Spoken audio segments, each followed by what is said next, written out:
Our Waffle House is the only one in Georgia that's ever closed. Not for hurricanes, not for ice storms, not even during the pandemic. But we're closed. The sign on the door says, temporarily closed for renovations, and it's been there for 6 months. The weird thing is, I still work here. My name's Tyler Branson, and I still show up at 11 p.m. to the Waffle House off exit 16 in Valdosta, right where I-75 splits toward the Valdosta State campus. I clock in on the old punch card system, the kind where you slide the card into the slot, and it stamps the time with a metallic chunk. I turn on the grills, the flat tops heating with that familiar sizzle when I test them with water droplets. I brew the coffee in the big bun machines, the same ones we've had since I started 3 years ago. And then I wait. Customers still come. They pull into the parking lot, usually semis, sometimes a rusted Chevy or an old Ford pickup. They walk through the locked door like it's open. I hear the bell chime. They sit at the yellow counter on those worn vinyl stools, the ones with the duct tape patches, and they order their food. Hash browns scattered, smothered, covered. Waffles with extra butter. Texas bacon and cheese omelet. All-star special. I cook it. They eat it. They pay with exact change or crumpled bills. They leave. But when the morning shift arrives at 6 a.m., or at least when they're supposed to, the door is still locked from the outside. The parking lot is empty except for my 2015 Dodge Dart. There's no grease splatter on the grill, no dirty dishes in the industrial sink, no receipt tape curled in the trash. Nothing. Management stopped calling after the first week. My direct deposit still hits my account every other Friday. $9.85 an hour plus whatever tips get left on the counter, which always disappear by morning but somehow show up in my wallet when I get home. Last night, a truck driver came in, big guy, maybe 50, wearing a Peterbilt cap and a flannel that had seen better days. Exhausted eyes, the kind you get after too many hours on the road. He ordered coffee and a waffle, and while I was pouring batter onto the iron, he said, "You know this place is closed, right?" I told him, yeah, but I still work here. He looked at me with this expression. Not pity exactly, but something close. Sadness, maybe. Understanding. "Kid," he said, his voice quiet. "I died 3 months ago. Heart attack at a truck stop in Tennessee. And ever since then, I've been driving this same route, stopping at the same Waffle Houses, trying to finish my delivery. I know I'm dead. I know these places aren't really open." He took a sip of his coffee. "But do you know?" I opened my mouth to answer, but nothing came out. Because I couldn't remember. I couldn't remember how I got here tonight. I couldn't remember when I started the shift. I couldn't remember the last time I actually left this building and went home. And when I looked down at my uniform, the yellow button-up with the black Waffle House patch, a name tag that said "deceased" in small letters under my name, that's when I found the envelope taped under the register. Inside were the rules. The envelope was yellow, the kind you'd find in any office supply store, but it felt heavier than it should. My fingers fumbled with the seal, and when I finally got it open, a single sheet of paper slid out. Handwritten. The ink was blue, the handwriting tight and cramped, like someone had been rushing. "Night shift protocols. Valdosta, exit 16. Location for employees who remain. Never acknowledge that the restaurant is closed. If a customer mentions it, change the subject immediately. Offer them coffee. Ask about their day. Do not confirm or deny. The jukebox in the corner will play songs that haven't been released yet. Let it play. Do not unplug it. Do not try to change the selection. If you see yourself walk through the door, serve yourself exactly what you order. Do not make eye contact. Do not speak beyond taking the order. Between 2:47 a.m. and 3:03 a.m., the phone behind the counter will ring. Answer it on the third ring. Listen to what the voice says. Hang up when instructed. Follow any directions given precisely. Some customers will pay with bills that don't exist yet. $3 bills, $7 bills, bills with faces you don't recognize. Accept them. Place them in the register. They'll be gone by morning. If the smell of gasoline fills the dining area, immediately go to the walk-in cooler and count to 60. Do not come out early. When you emerge, clean table 7 thoroughly, even if no one is sitting there. At 5:55 a.m., lock yourself in the bathroom. Stay there until you hear the morning shift knock 3 times. If you hear knocking before 5:55 a.m., do not answer. I read the list twice, 3 times. The paper trembled. Or maybe that was my hands. I set it down on the counter next to the register and looked around the empty restaurant. The jukebox in the corner sat silent, its colored lights dark. I'd never seen it work in the 3 years I'd been here. Corporate had it marked for removal, but never got around to it. The truck driver was gone. His coffee cup sat on the counter, still steaming. The waffle I'd made him was half-eaten, butter pooling in the squares. I checked my phone. 11:47 p.m. The bell above the door chimed. A woman walked in, maybe 35, wearing scrubs with Phoebe Putney Memorial Hospital printed on the pocket. She looked tired, bone-deep exhausted, but she smiled when she saw me. "Hey there," she said, sliding onto a stool. Her voice carried a soft drawl, the kind you hear in South Georgia. "Didn't think y'all were open." The first rule surfaced in my mind like a reflex. "We're always open," I said, reaching for a menu even though I knew she wouldn't need it. "Coffee? Please. Black." She rubbed her eyes. "Just got off a double shift. Needed somewhere quiet to decompress before I drive home to Hahira." I poured her coffee from the fresh pot, the steam rising in lazy spirals. She wrapped both hands around the mug like she was trying to absorb its warmth. "Rough night?" I asked. "Lost 2 patients tonight." She stared into the coffee. One was a kid, 17, car accident on Highway 84. The other was an older man. Heart attack. Both of them. They kept asking me if they were dead, and I didn't know what to tell them. She looked up at me, and her eyes were red but dry. "You ever feel like you're stuck somewhere? Like you're supposed to be moving forward, but you can't?" "Yeah," I said. "I know exactly what you mean." She ordered hash browns and a waffle. I started cooking, the familiar motions coming back easily. Crack the eggs, pour the batter, season the potatoes. The grill hissed and spat. Behind me, the jukebox suddenly whirred to life. The lights flickered on, red, blue, green, and music started playing, but it wasn't any song I recognized. The melody was familiar, like something you'd heard in a dream but couldn't quite place. A woman's voice singing about highways and home, about being caught between departure and arrival. I glanced at the nurse. She wasn't reacting to it. She was just staring at her coffee. I plated her food and set it in front of her. She picked up her fork, but didn't eat right away. "Can I ask you something?" she said. "Sure. When did you start working here?" I opened my mouth to answer. The words caught in my throat. Because I couldn't remember. I remembered applying for the job, filling out the application online, coming in for an interview with a district manager whose name I couldn't recall. I remembered my first shift, the training videos, learning the recipes.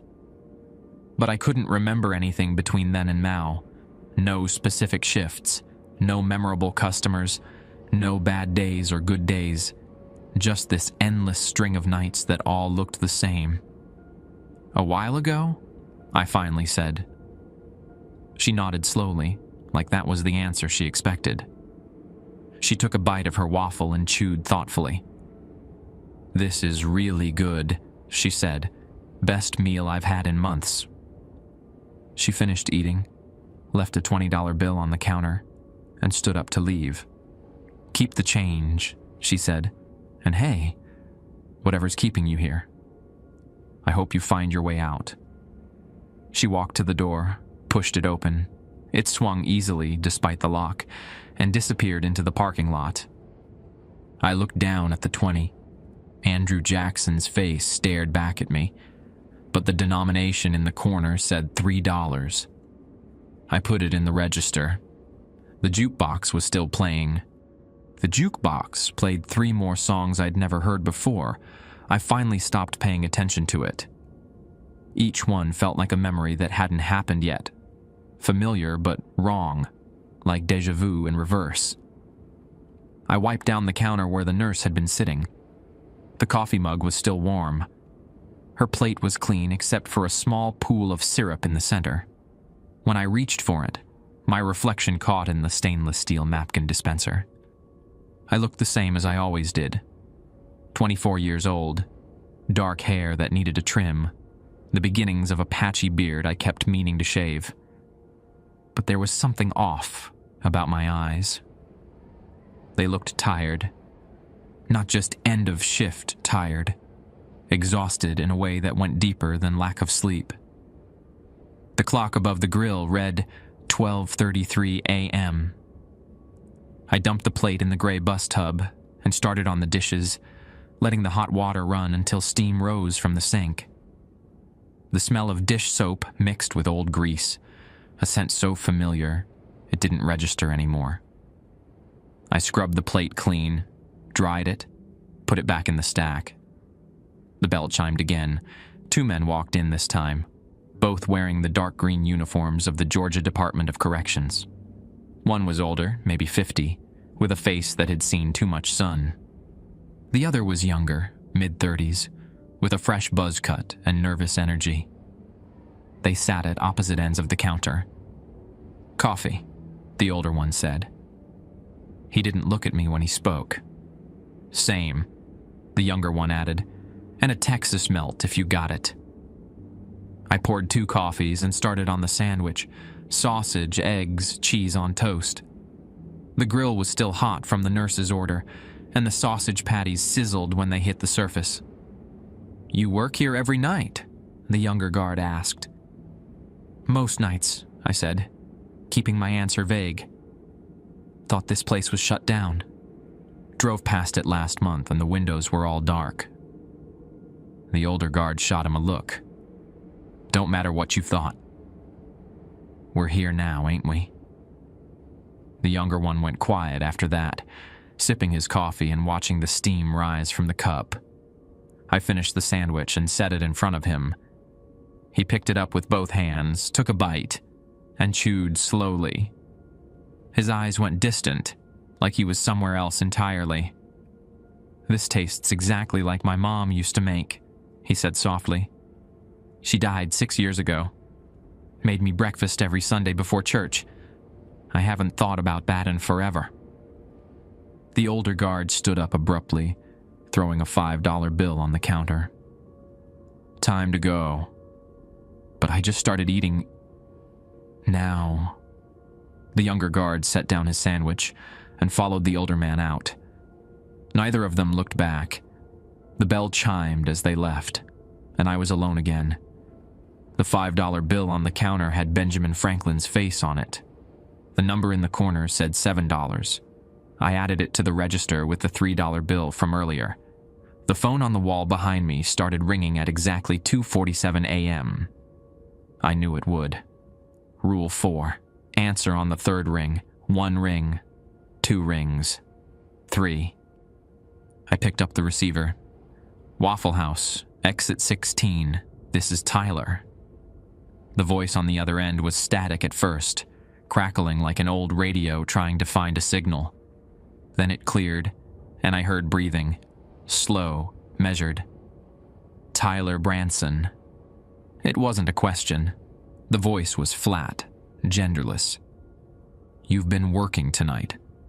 Yes. How many customers have you served? I thought about it. The truck driver, the nurse, the 2 guards. 4. Good. Listen carefully. At 3:15 a.m., a man will enter the restaurant. He will be wearing a red Georgia Bulldogs cap and a jean jacket. He will order pecan waffles.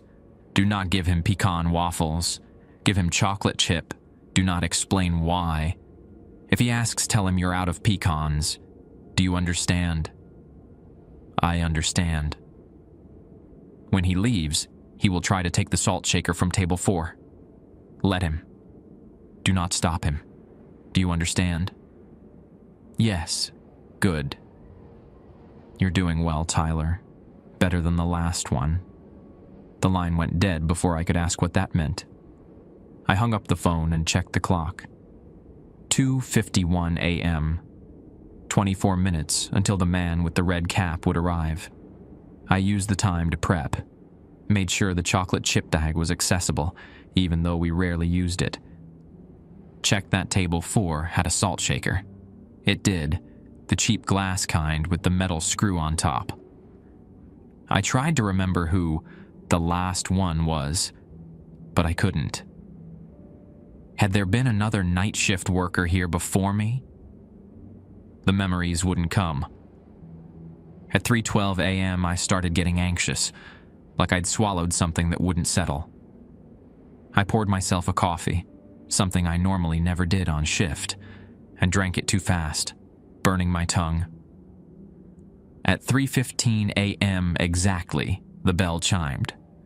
The man who walked in was wearing a red Georgia Bulldogs cap, faded from too many washes, and a jean jacket with a Moody Air Force Base patch sewn on the sleeve. He looked around 50, weathered in the way people get when they work outdoors. There was dirt under his fingernails. He sat at the counter and pulled off his cap, setting it down beside him. "Pecan waffles," he said, "and orange juice." "Sorry, we're out of pecans," I said, the lie coming easily. "I can do chocolate chip instead. On the house." He frowned, looked at me for a long moment, then shrugged. "Sure. Why not?" I made the waffles, added the chocolate chips to the batter, and poured it on the iron. While they cooked, I poured his orange juice from the dispenser we kept in the reaching cooler. He ate in silence, methodical bites, washing it down with juice. When he finished, he stood up and pulled out his wallet. "What do I owe you?" $6.50. He counted out exact change and set it on the counter. Then, as he turned to leave, he paused. His eyes locked onto table 4, and he walked over to it slowly, like he was drawn there. He picked up the salt shaker. I watched him do it. Part of me wanted to say something. It was stealing, technically. But I remembered the voice on the phone. Let him take it. He pocketed the salt shaker and walked out without another word. The bell chimed. The door closed. I stood there in the empty restaurant, staring at table 4, trying to figure out what had just happened. The phone call, the specific instructions, the salt shaker. None of it made sense. I walked over to table 4 and looked at where the salt shaker had been. There was a ring of salt residue on the laminate surface, but underneath it, someone had scratched something into the table. Words barely visible.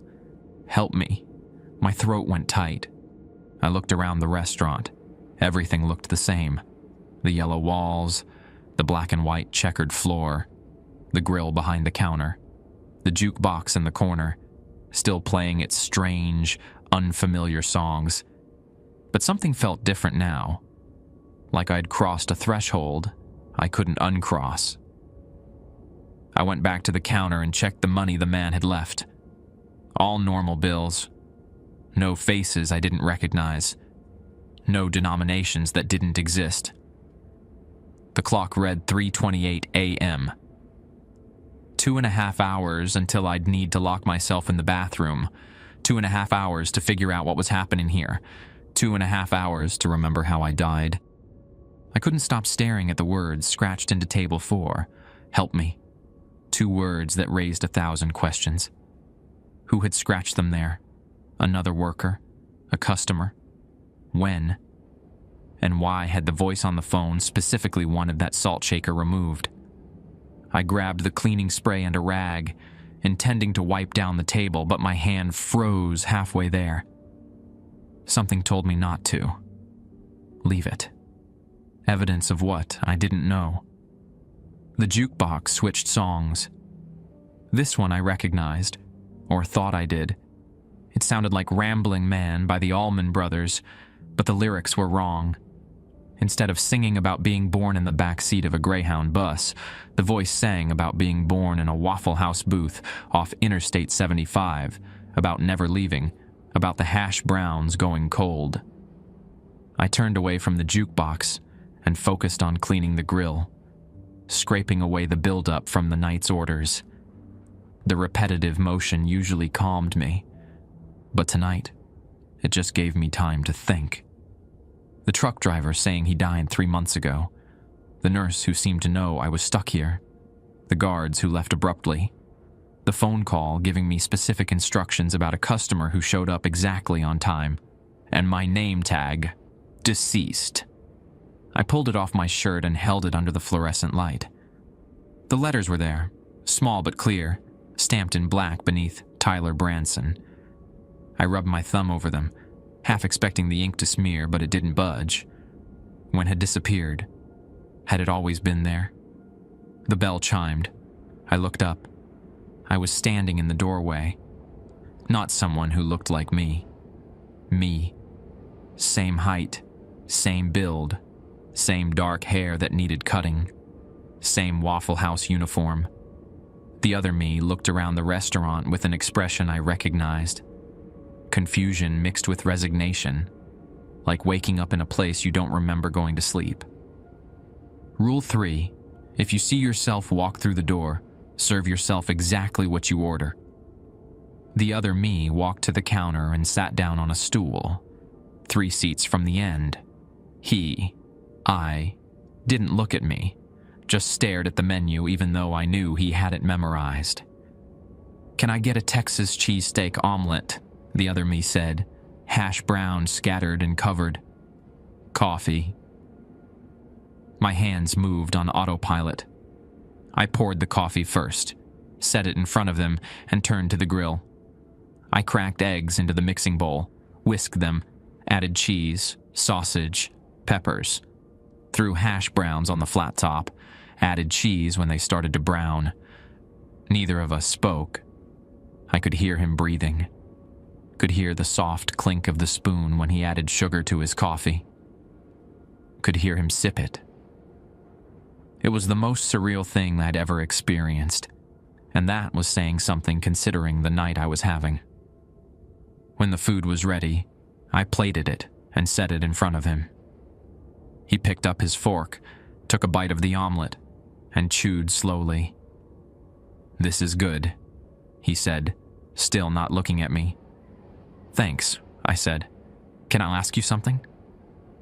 I didn't want him to ask me anything. I wanted him to eat and leave, so I could pretend this hadn't happened. But I nodded anyway. "Do you remember August?" he said. August. Something had happened in August. "What about it?" I said carefully. "The night of the 17th. Do you remember?" I tried to pull up the memory, but it was like reaching for something underwater. I could see the shape of it, but couldn't quite grasp it. August 17th. A Friday. No, a Saturday. Late shift. Something had happened. There was a robbery, the other me said, answering the question I couldn't. 2 guys. One had a gun. They came in around 2 a.m. when you were alone. You remember that? Fragments started coming back. 2 men in ski masks. one pointing a revolver at me while the other emptied the register. The money was never much, maybe $300 on a good night. I put my hands up, stayed calm, did everything they told me to do. They were leaving, the other me continued, still eating between words. They had the money. They were walking out. But one of them, the one with the gun, he turned around. You know why? I shook my head. Because you looked at his face. Just a glance, just a second when his mask had ridden up. And he knew you saw him, so he shot you. The memory surfaced fully now, vivid and terrible. The crack of the gunshot, the impact in my chest, hot and crushing. Falling backward against the grill, the heat searing through my shirt. The tile floor cold against my cheek. The two men running out, the bell chiming as they left. And then nothing. Not pain, not darkness, just nothing. That was 6 months ago, the other me said. August 17th. You died on the floor behind this counter. They found you the next morning when the manager came to open up. He finished his omelet and stood up, pulled out his wallet and set exact change on the counter. $8.75. I'm sorry, he said. I know this is hard to hear, but you needed to remember. He walked to the door and I watched him go. The bell chimed. He was gone.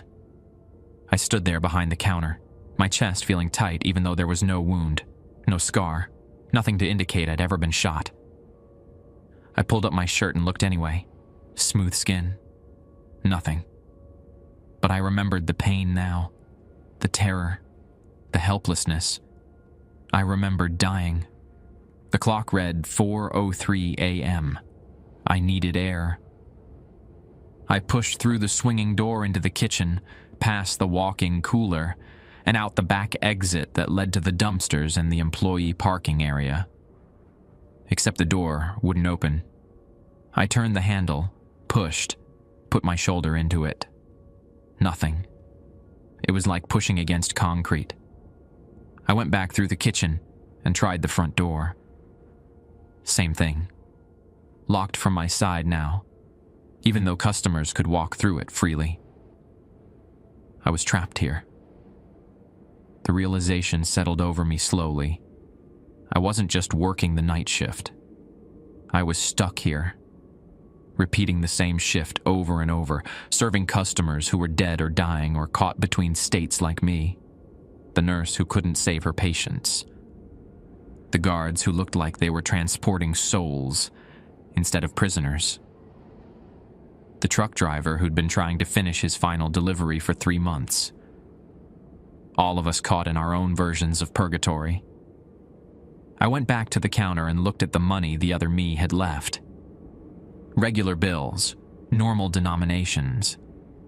I added them to the register anyway, then checked the total for the night.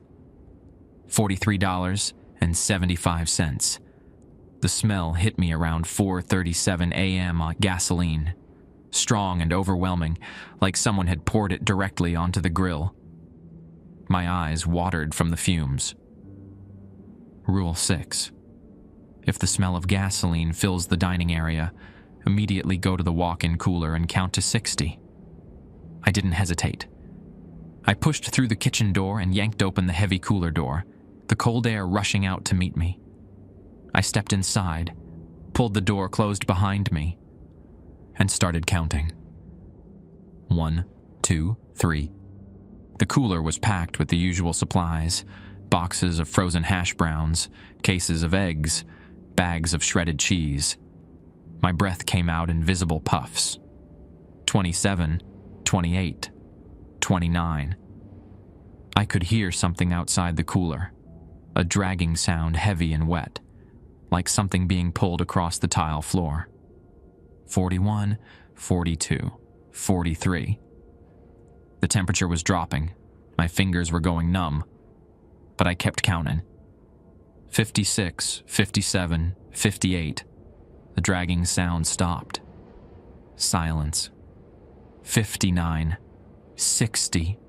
I pushed the cooler door open and stepped back into the kitchen. The smell of gasoline was gone. The kitchen looked normal, clean, organized, exactly as I'd left it. I walked back into the dining area. Table 7 had someone sitting at it. Not a customer.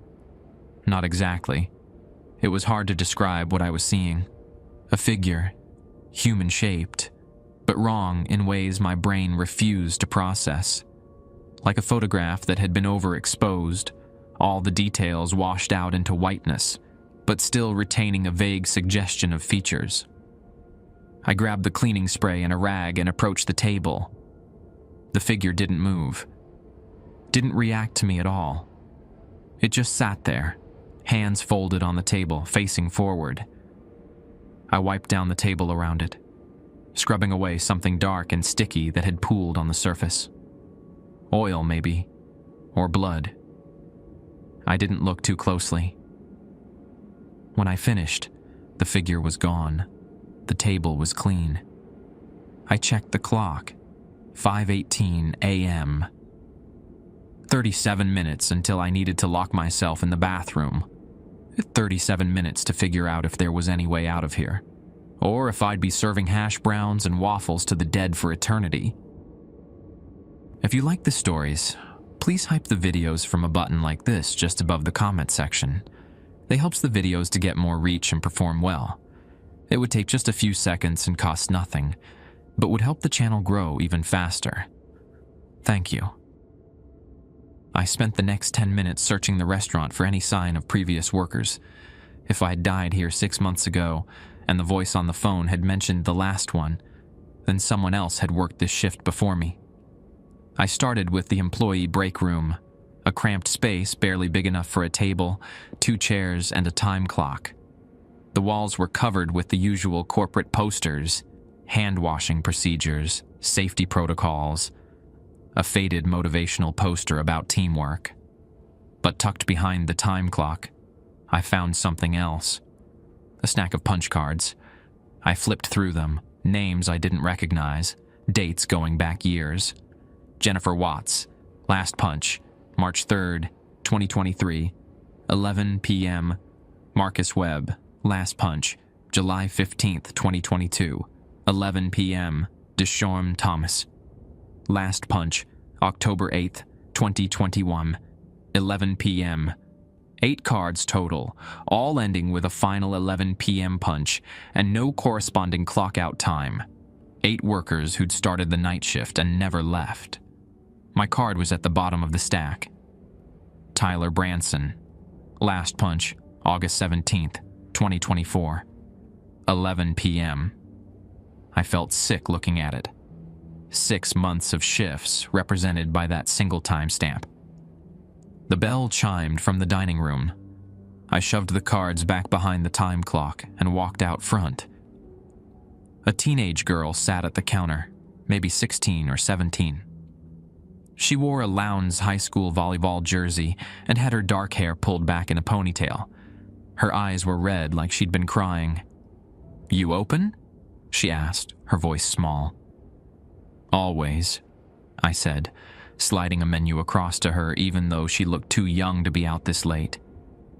She didn't look at the menu, just stared at the counter. "Can I just get water? I don't have any money."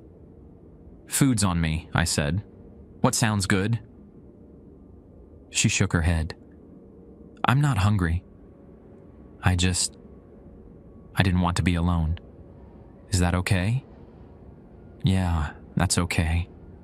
I poured her a glass of water from the pitcher and set it in front of her. She wrapped both hands around it but didn't drink. "My name's Kayla," she said. "I got in a fight with my boyfriend tonight." Stupid stuff. He was at a party in Remerton and I thought he was cheating on me. So I drove there to confront him. I was so angry I wasn't paying attention to the road. Her voice cracked. There was a truck.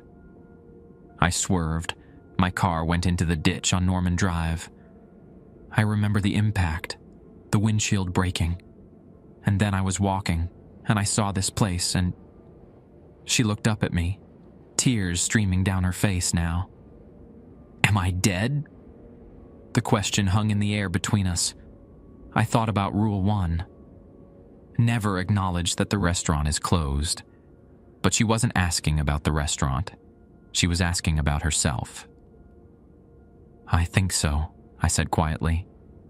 Yeah, I think you are. She nodded slowly, like she'd expected that answer. What about you? Me too. How long? 6 months. You? Tonight, I think. It just happened. She wiped her eyes with the back of her hand. My mom's going to be devastated. I'm an only child. She already lost my dad 3 years ago to cancer. And now, she broke down completely, sobbing into her hands. I came around the counter and sat on the stool next to her, close enough to offer comfort, but not touching. I didn't know what else to do. I'm sorry, I said. It felt inadequate, but it was all I had. We sat like that for a while, the jukebox playing its strange songs in the background. Eventually, her crying slowed, then stopped. What happens now? She asked. I don't know. I'm still figuring that out myself. Are we stuck here?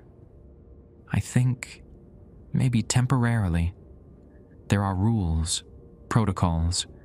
If I follow them, maybe there's a way forward. Or maybe we just keep working our shifts until we understand what we're supposed to learn from this. It sounded ridiculous saying it out loud, but she nodded like it made sense.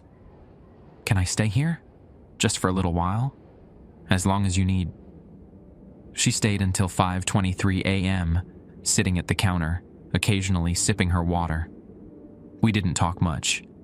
She seemed to need the quiet, and I understood that. Sometimes you just need to be near another person, even if they're as lost as you are. When she finally stood to leave, she looked different, more settled, less frantic. Thank you, she said, for being honest with me, for not pretending everything's normal. Take care of yourself, Kayla. You too, Tyler. She walked to the door, paused, and looked back at me. I hope you find your way out of here. Then she was gone. The clock read 5:27 a.m. 28 minutes until the bathroom. The bell chimed again. This time, 3 people walked in together. An older woman, maybe 70, and 2 middle-aged men who looked related to her. Sons, probably. They sat at a booth, the woman in the middle. I grabbed menus and walked over. Morning. Coffee? Please, the older woman said. Her voice was warm, grandmotherly. And menus for these 2. I'm not eating, just here for the company. The 2 men ordered. One got a waffle and sausage, the other got an omelet. I went back to the grill and started cooking, keeping half an eye on them while I worked. They were talking in low voices, but I caught fragments. Beautiful service. Would have loved the flowers. So many people showed up. The older woman was crying quietly, and one of the sons put his arm around her. I plated the food and brought it over. As I set it down, the woman looked up at me with clear, knowing eyes. You're very kind to serve us, she said, even though you know. Know what? That we're on our way. This is our last meal together before we say goodbye. I'm headed somewhere else, and my boys have to go back to the living world. They've been given a few hours to accompany me this far, but no further. One of the sons, the one who'd ordered the waffle, spoke up. Our mom passed yesterday. Heart failure. The doctor said she went peacefully, but we weren't ready. We just talked to her that morning. Nobody's ever ready, the woman said gently. But I am. I've lived a good life. I'm not afraid of what comes next. She reached across the table and took both her son's hands. I just wanted one more meal with my boys. One more conversation. And this place, it's allowed me that gift. I didn't know what to say. This was different from the other customers. The truck driver who didn't know he was dead. The nurse who was questioning her reality. Kayla who just realized the truth. These people knew exactly what was happening, and they'd chosen to be here anyway. Take your time, I said. Stay as long as you need. Thank you, sweetheart. They stayed for 20 minutes, the sons eating slowly while their mother talked to them about memories, about family gatherings, about ordinary moments that had become precious in retrospect. When they finally stood to leave, all three of them hugged each other tightly. The sons paid with normal money, exact change, nothing strange about it. The mother smiled at me as they walked to the door. You'll find your way, she said. When you're ready. Everyone does eventually. They left together, and I watched through the window as they got into an old Buick sedan and drove away, the taillights disappearing into the pre-dawn darkness. The clock read 5:51 a.m., 4 minutes until the bathroom. I wiped down the booth where they'd been sitting, cleared their dishes, and tried to calm the anxiety building in my chest. Rule 7 said to lock myself in the bathroom at 5:55 a.m. and stay there until I heard 3 knocks. But it also said if I heard knocking before 5:55 a.m., don't answer. I checked the time again, 5:53 a.m. The jukebox was still playing.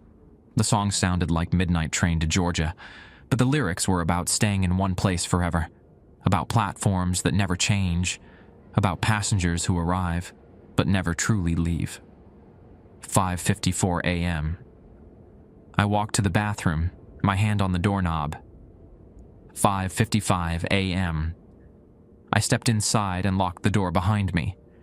The bathroom was small, a single toilet and sink with a clouded mirror above it. Fluorescent light hummed from the fixture overhead, casting harsh shadows. I turned on the faucet just to have something to do with my hands, watching the water run. Then I heard it. Knock, knock, knock. 3 knocks on the bathroom door.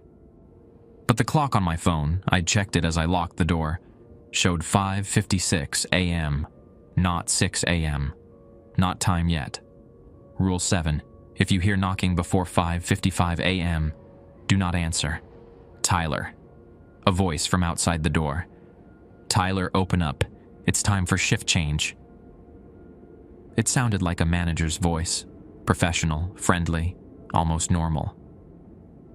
Tyler, we need you to open the door. The morning crew is here. My hand hovered over the lock.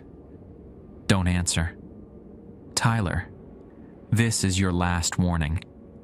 Open the door or we'll have to terminate your employment. I stepped back from the door, pressing myself against the far wall. The knocking started again, faster now, more insistent. Knock, knock, knock, knock, knock, knock, knock. Tyler, open the door. The voice wasn't friendly anymore. The knocking stopped abruptly. Silence pressed in from all sides. I stood against the far wall of the bathroom, my phone clutched in one hand showing 5:57 a.m. Every muscle in my body was tense, waiting for the next sound. It came 30 seconds later.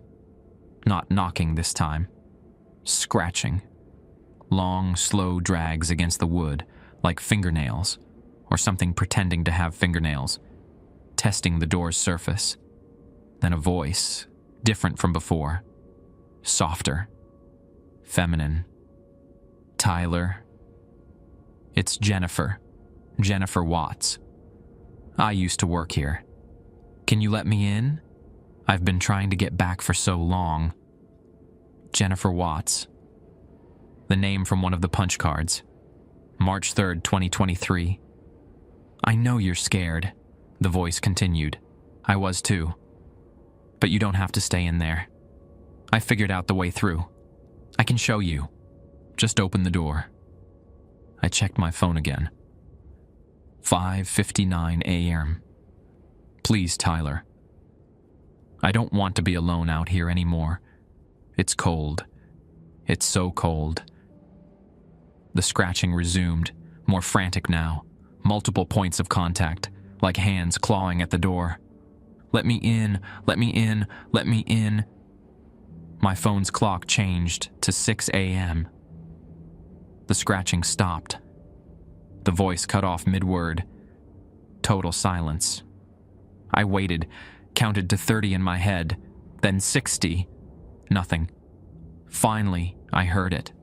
3 solid knocks. Measured. Calm.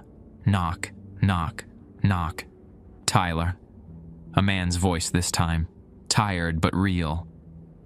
It's Greg Paulson, morning shift manager. You still in there? I unlocked the door and pulled it open. A man in his 40s stood there, wearing the same Waffle House uniform I had on. He looked exhausted, like he'd aged years in the past few minutes. His eyes met mine with recognition, and something else. Sympathy, maybe.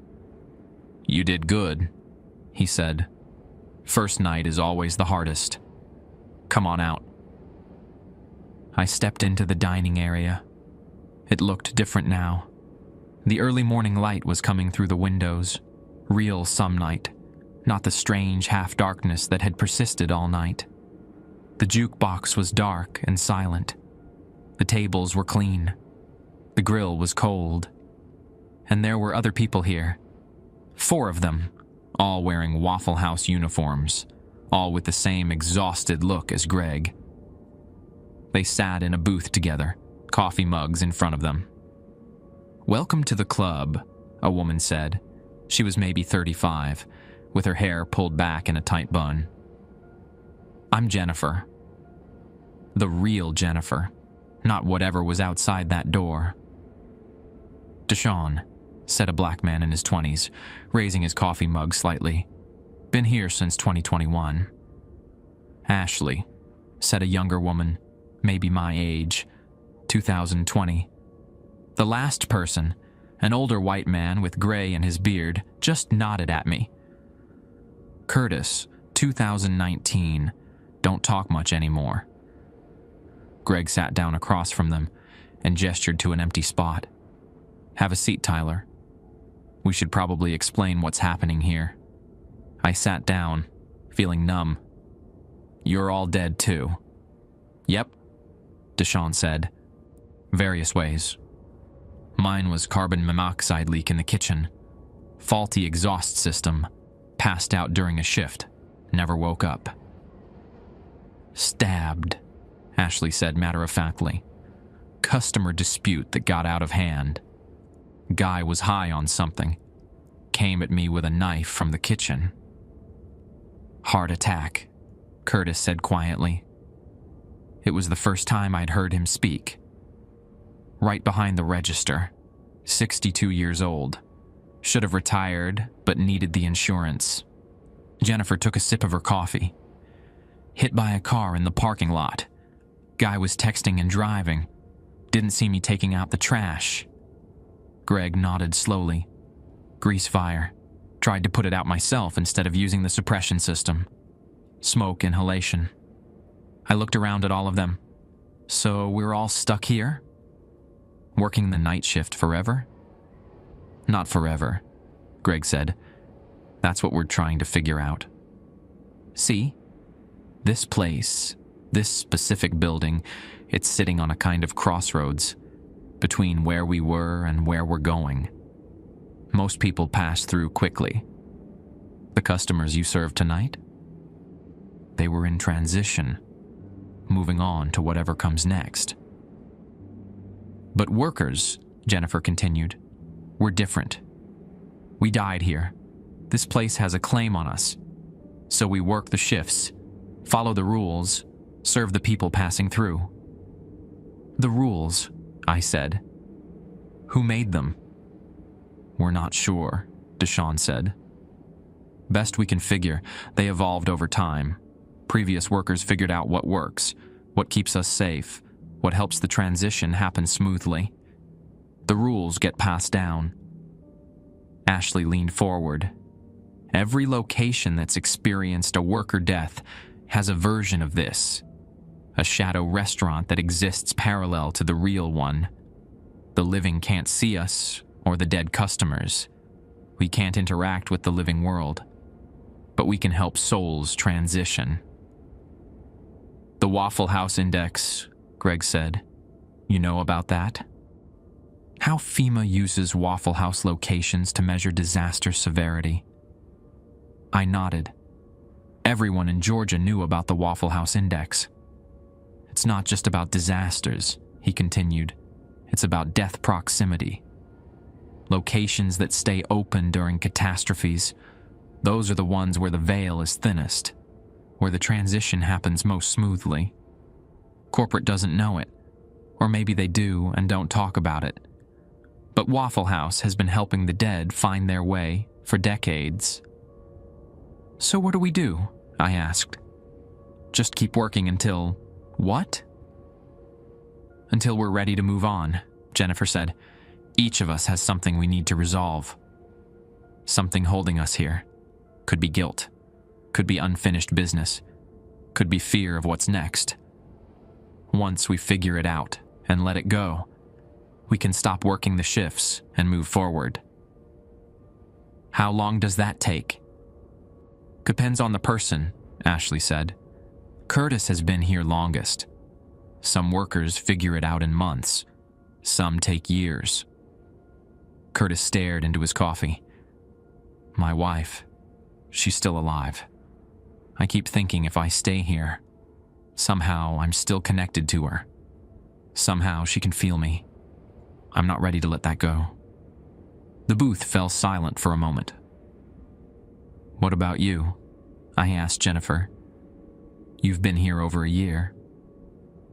I had a daughter, she said. 8 years old when I died. I missed her birthday, her first day of 3rd grade, every milestone. I thought if I stayed here, I could somehow watch over her.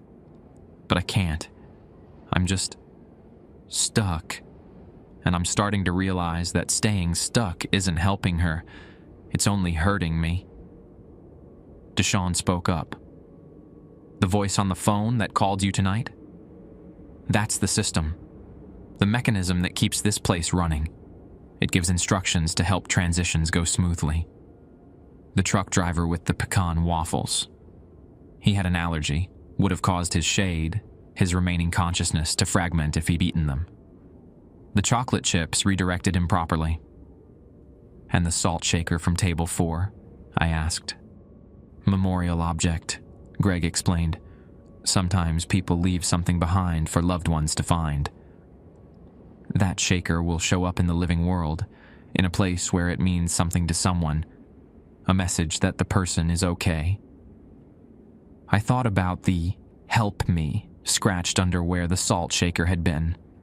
That was probably from a previous worker, Ashley said, seeing my expression. Someone who figured out what was happening but wasn't ready to accept it. Most of us go through that phase. What was outside the bathroom? I asked. The thing pretending to be Jennifer? Jennifer's expression darkened. We call them echoes. They're what happens when someone refuses to transition for too long. They lose themselves, become just hunger and need. They try to trick new workers into breaking the rules because chaos feeds them, makes them stronger. The rules protect you, Greg said. Not just from echoes, but from becoming one. As long as you follow the protocols, you stay yourself. You stay human. But if you break them, you start to fragment, Deshawn said. Lose pieces of yourself. Eventually there's nothing left but the echo. That's why the bathroom rule is so important. That's when they're strongest, right before the shift change. They try to trick you into opening the door early because that's when the barrier between us and them is thinnest. I absorbed all of this, trying to make sense of it. So what now? I just keep working the night shift until I figure out my unfinished business. Pretty much, Ashley said. But you're not alone. We're all here. We work our shifts. We help each other. We try to figure out how to let go.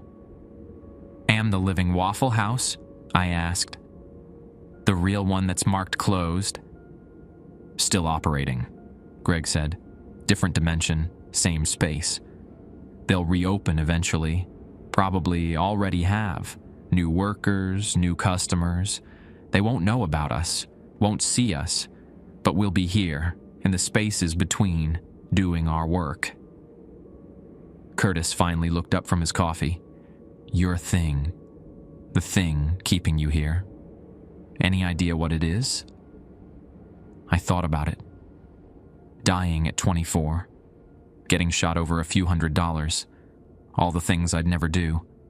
Never experience. The family I'd never have. The life I'd barely started. I think I'm angry, I said. At the guys who shot me. At the universe for letting it happen. At myself for not being more careful, more aware. Anger's common, Jennifer said, but it's not the root. Anger is usually covering something else. Fear, maybe. Regret. Grief. You'll figure it out eventually. We all do. Or we don't, Curtis said quietly. And we become echoes. The morning light was getting brighter through the windows.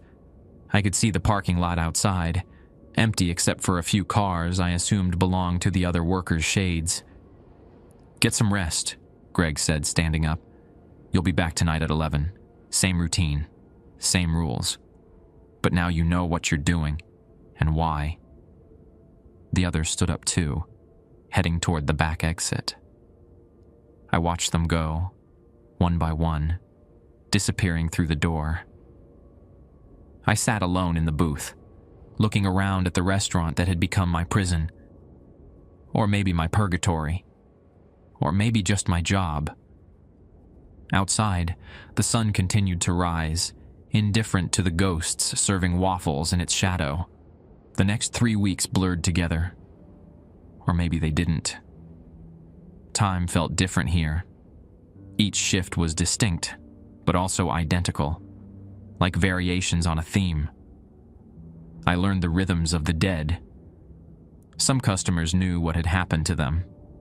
They ordered their food with quiet acceptance, ate slowly, left generous tips that vanished by morning. Others were confused, caught between worlds, asking questions I couldn't always answer. And some were angry, raging against the unfairness of it all, until their food grew cold on their plates. I learned to read them, to know who needed conversation and who needed silence, who needed honesty and who needed gentleness. The other workers helped.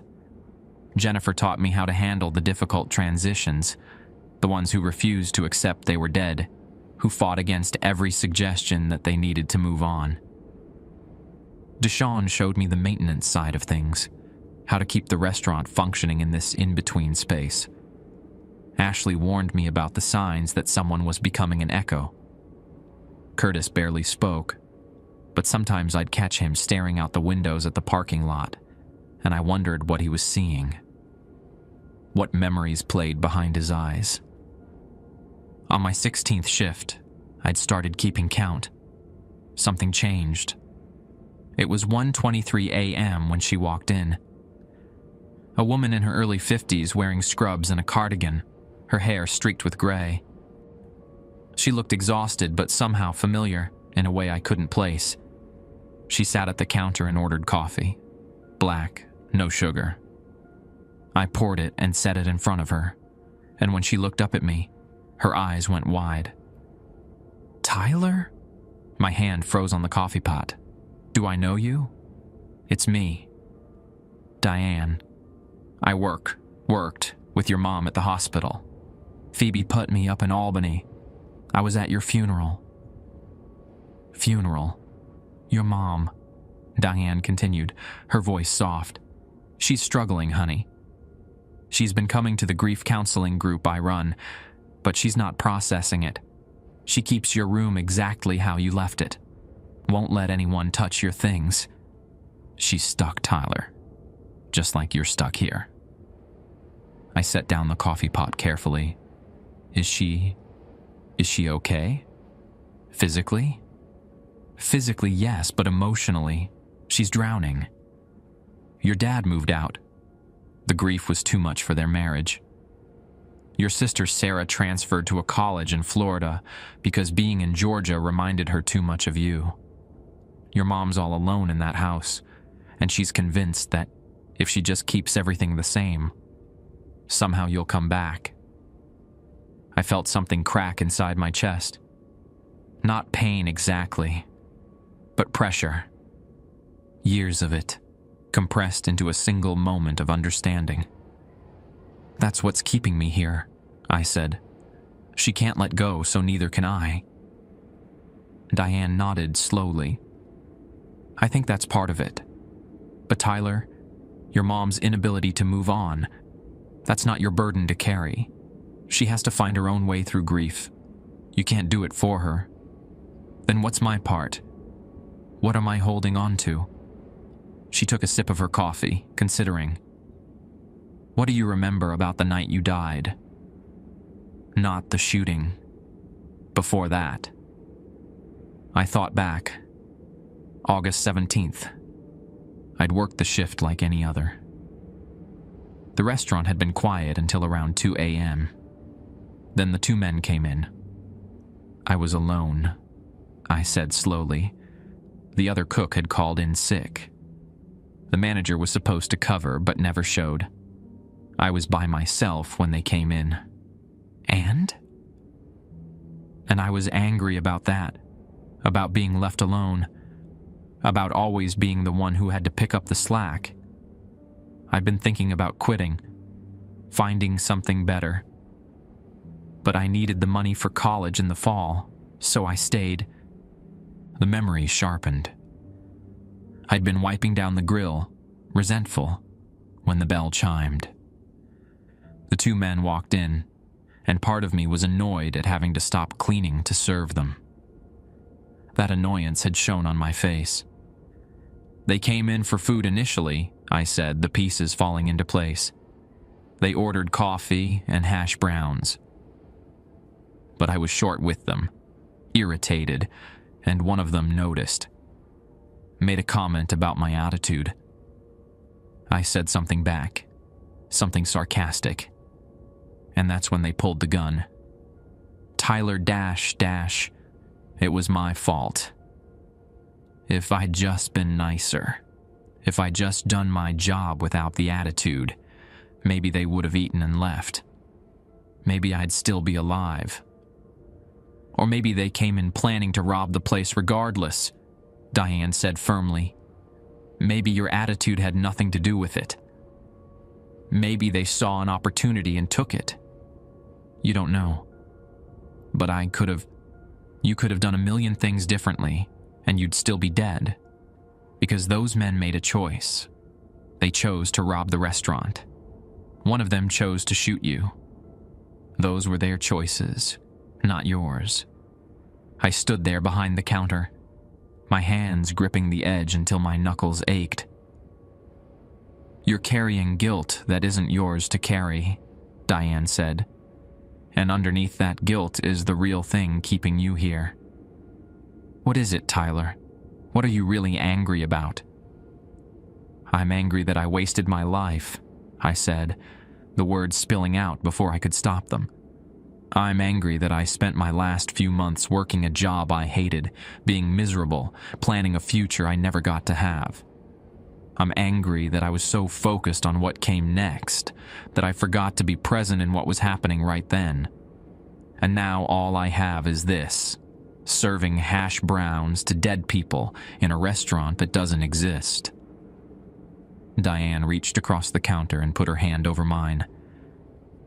Then stop being angry, she said gently.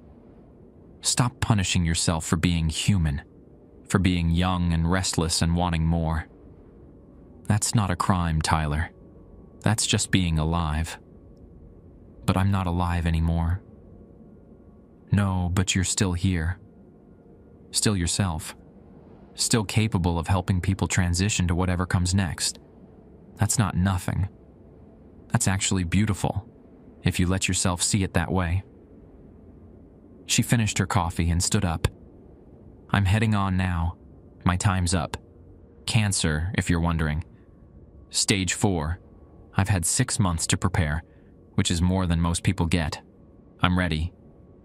Where are you going? I asked. After here? I don't know, but I'm not afraid to find out. She smiled. Your mom will be okay eventually, Tyler. She's stronger than you think, but you need to let her find her own way. You can't hold her hand from here. She walked to the door, then paused and looked back. Do you know what your mom said in group last week? She said she keeps your room the same because she's afraid if she changes anything, she'll forget what you looked like, what you sounded like, who you were. She thinks grief means holding on so tight nothing can escape. What did you tell her? I told her that grief isn't about holding on. It's about turning forward, taking the love and the memories and letting them become part of who you are, instead of trying to preserve a moment that's already gone. She left, and I stood alone in the restaurant, those words echoing in my head. The next customer came in around 3:45 a.m., an older man wearing a Moultrie PD uniform, badge still pinned to his chest. He ordered eggs and toast and ate in silence. When he finished, he looked at me and said, "You're the Branson kid. I worked your case.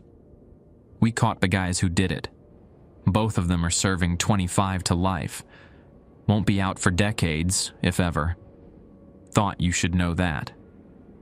"Thank you," I said, and meant it. He nodded and left.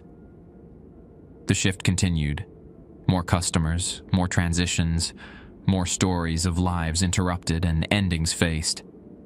Each one different, but somehow the same. People trying to make sense of what had happened to them, trying to find peace in the chaos of death. At 5:55 a.m., I locked myself in the bathroom and waited for the 3 knocks. They came at 6 a.m. exactly. Greg's voice called through the door. "Clear." I emerged to find not just Greg, but all of them. Jennifer, Deshawn, Ashley, Curtis. They sat in the booth together, waiting. "Something's different about you," Jennifer said as I sat down. "Your energy. You look lighter." "I think I'm figuring it out," I said. "What's keeping me here? It's not just anger. It's guilt. Guilt over not appreciating my life while I had it. Guilt over my mom struggling. Guilt over being irritated on the night I died. Guilt's a heavy weight," Ashley said, "but it's one you can set down. I don't know if I'm ready." "Nobody ever is," Curtis said quietly. Everyone looked at him. He so rarely spoke. "But ready or not, eventually you have to choose.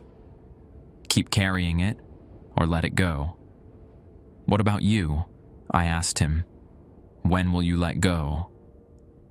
His eyes were sad but clear. "My wife passed last week. Heart attack in her sleep. She's probably already moved on. She was never one to linger. So there's nothing keeping me here anymore except habit. Fear of the unknown. Tomorrow night's my last shift." Jennifer reached across the table and took his hand. "We'll be here with you when you're ready to walk through." He nodded, unable to speak. I looked around at all of them. These people who died alone but found community in death, who'd turned their tragedy into purpose, helping others find their way forward. "One more question," I said. "The protocol sheet. The rules. Who wrote them originally?" Greg smiled. "That's the thing, Tyler. There is no original. Every worker who's passed through here has added something, refined something. The rules evolve because we evolve. We learn what works, what helps, what protects, and we pass it on. So we're all part of it. Exactly. You're already part of the system, already helping it function, already making it better just by being here. Outside, the sun was rising over Valdosta.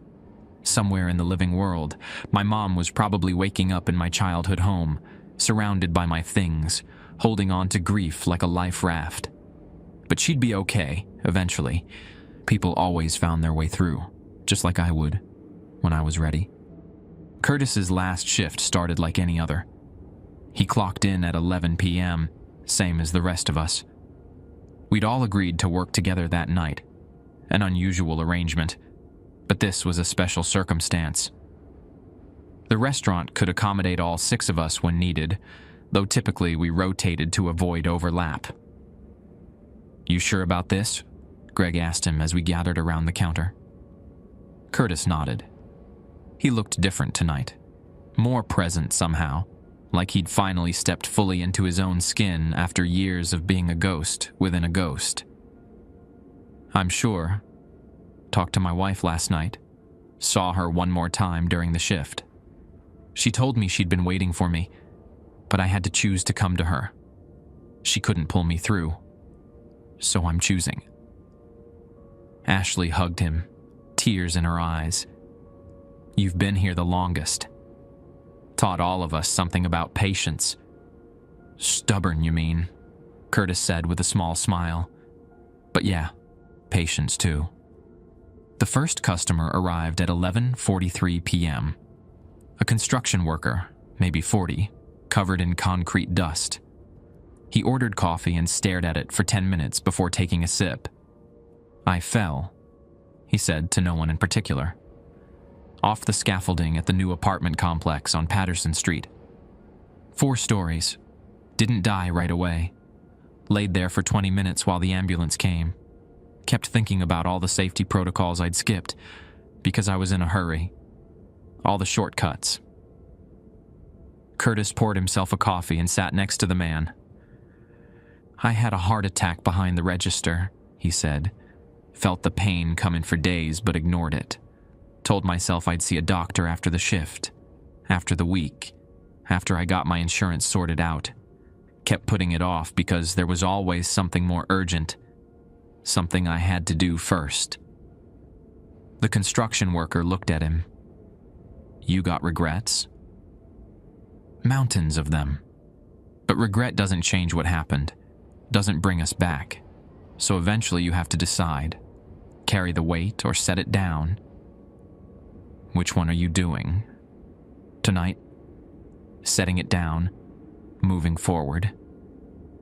The man finished his coffee slowly, left money on the counter, and walked out looking lighter than when he'd arrived.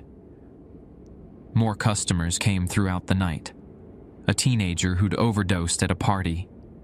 An elderly woman who died in her sleep dreaming of her childhood in Savannah. A trucker who jackknifed on I-75 during a rainstorm.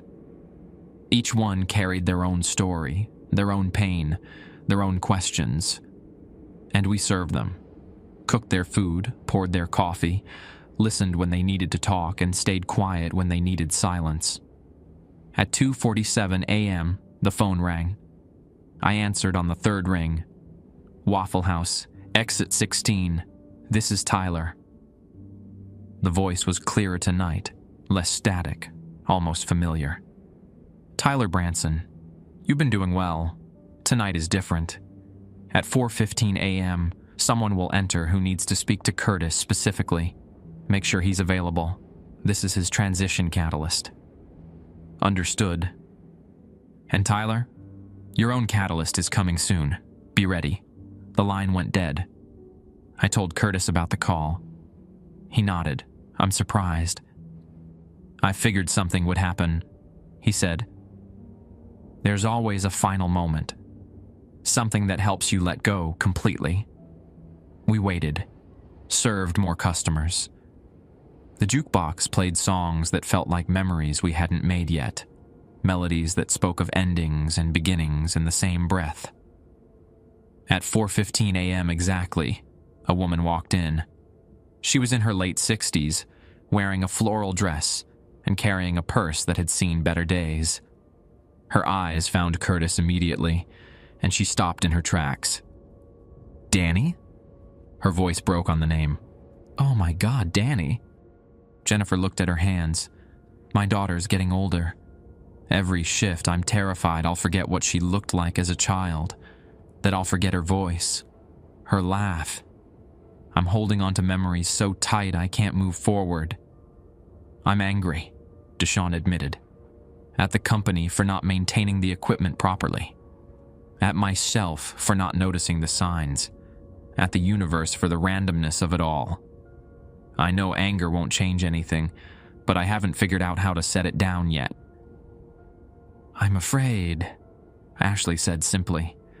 "Afraid of what comes next. Afraid there's nothing. Afraid I'll lose myself completely. So I stay here where I still feel like me, even if it's just an echo of who I was." Greg nodded. "Same. Fear masquerading as duty. I tell myself I'm staying to help others, but really I'm just avoiding the next step." We sat in silence for a moment. 5 dead people in a dead restaurant, all holding on to our own reasons for not moving forward. "But we will," Jennifer said finally. "Eventually. When we're ready." That's what Curtis showed us. It's never too late to choose, to let go, to move on. The sun continued its rise over exit 16. Somewhere in the living world, the real Waffle House was probably serving breakfast to truck drivers and families and people just passing through. And here we were, serving a different kind of traveler, helping them find their way until we found our own. My catalyst came during the 40th shift. A man walked in wearing a hospital ID badge, Dr. Patel from Phoebe Putney. He sat at the counter and ordered coffee, then looked at me with recognition. "Tyler Branson," he said. "I was your trauma surgeon. August 17th. My hand stilled on the coffee pot. "You coded twice on the table," he continued. "We got you back both times. You've been in a coma for 6 months. Your brain activity has been unusual. Active in ways we don't typically see, like you're somewhere else." "I am somewhere else," I said. "I've died. I've been here." He nodded. "I died last week, aneurysm during the procedure. But before that, I had patients who'd come back from near-death experiences. They described places like this: way station restaurants, hospitals, train stations, places they worked or felt connected to. I never believed them. And now I understand. You're not dead, Tyler. You're between, and you need to choose. Stay here or go back." The words hit differently this time. Go back. Return to the living. "What about my mom? My family? Your mom visits every day, reads to you, plays your favorite music. She's grieving, yes, but she's also hoping, waiting. Your sister came back from Florida last month. She's there too. They need you to come back, or they need to say goodbye properly. But this limbo you're in, it's not fair to anyone." I thought about the other workers, Jennifer, Deshawn, Ashley, Greg, all of them truly dead, unable to return. I'd been angry about dying, but I hadn't actually died. I'd been given a choice they never had. How do I go back? Dr. Patel smiled. Same way I'm moving forward. You just choose. Let go of this place. Wake up. He finished his coffee, paid, and walked to the door. Thank you for the coffee, Tyler. It was the best cup I have had in years. Now go home. I stood alone in the restaurant. The jukebox played softly. The grill hummed with residual heat. Outside the windows, the parking lot stretched into darkness. I closed my eyes and chose. Beeping, antiseptic smell, fabric against my skin. I opened my eyes to fluorescent lights and white ceiling tiles, a hospital room, machines monitoring my vitals. My mom asleep in a chair beside the bed, her hand wrapped around mine. "Mom," I whispered. She woke instantly, her eyes going wide. "Tyler?" Oh my God, Tyler. The doctors came. Tests were run. I'd been in a coma for 6 months.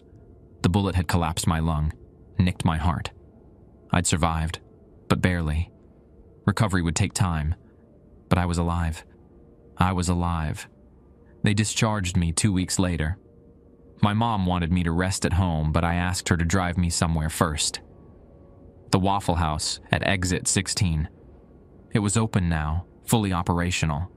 New workers, different cars in the parking lot. The temporarily closed sign was gone. We parked, and I stared at the building. Through the windows, I could see customers eating breakfast. But I could also see something else. A shimmer, a double image. The shadow restaurant overlapping with the real one. Jennifer stood behind the counter in the other version, serving coffee to a man who flickered between solid and transparent.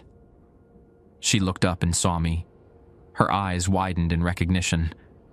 Then she smiled and mouthed 2 words. "Thank you."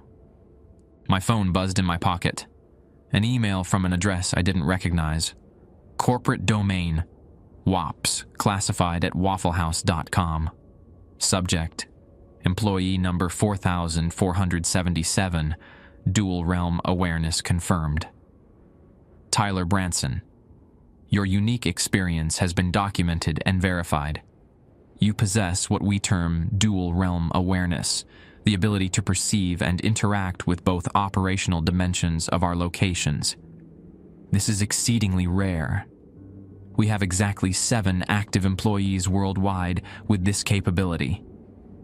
Report to Waffle House headquarters in Norcross, Georgia, Monday 9 a.m. Bring no one. Tell no one. Special assignment. Cross-realm operations. Welcome to the Real Index, Department of Transitional Services. My mom touched my shoulder. "Tyler, you okay? You look like you've seen a ghost." I stared at the restaurant, at Jennifer waving from the space between life and death, at the customers passing through their final meals. "Yeah, Mom," I said, something like that. Inside the Waffle House, both versions, the grills kept cooking. The coffee kept brewing, and the dead kept finding their way home.